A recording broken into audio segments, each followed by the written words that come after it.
On this Memorial Day, President Clinton promises the U.S. will leave no stone unturned in the effort to identify soldiers missing in action from Vietnam and Korean wars.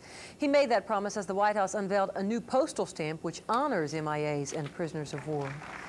Well, we set aside Memorial Day to honor Americans killed serving our country, but tonight we also pay tribute to some veterans who survived. For what they endured in World War II, many remain bitter to this day. And Texas News 5's Jim Douglas tonight on some proud old Marines whose story is seldom told and never celebrated.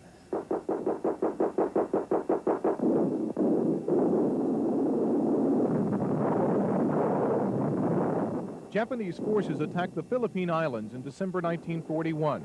Allied defenders were poorly equipped with World War I weapons, heavily outnumbered and low on food.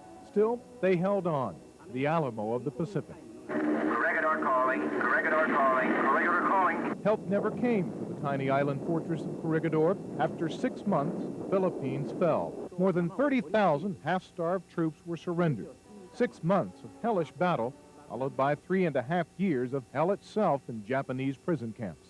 They starved me, they beat me, they busted my arms from beatings. The skippy type pushed her and cut her arm off. Drew his sword and went like that and cut her arm. When somebody tells me that they know what I went through as a prisoner of war, They're full of crap. they don't know because I've never told them what I did. They wouldn't believe it if I told them. They're members of the 4th Marine Regiment. They tell stories you won't find in history books. The main story that I'd like to see got out is the story of the massacre of the 144 men. They say Japanese guards herded prisoners into a pit, doused them with gasoline, and burned them alive. Never identified was never publicized. It never come out in the public. And I put my arms behind my back to try to keep them from breaking my back. And so they broke my arms because I was absorbing it. Why they did that? Why they did that? Because they caught me picking papaya off the papaya tree. Do you want an apology?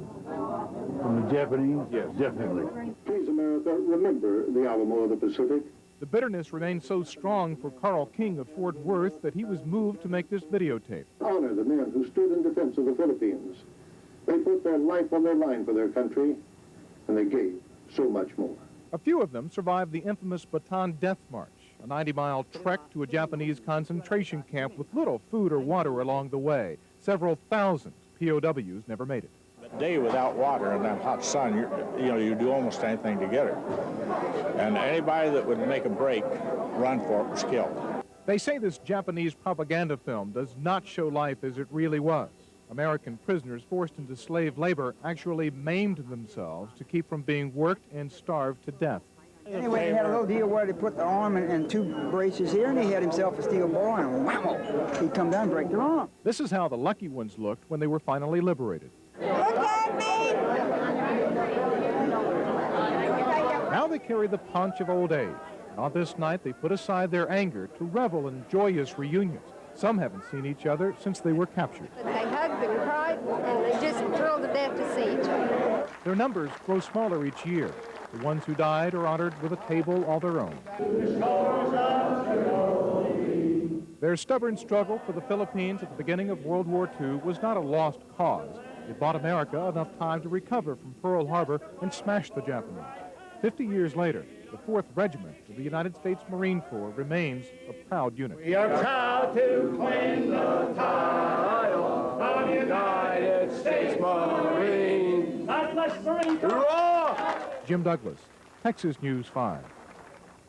And that is an elite group. The 4th Marines made up only a small portion of the U.S. forces captured in the Philippines.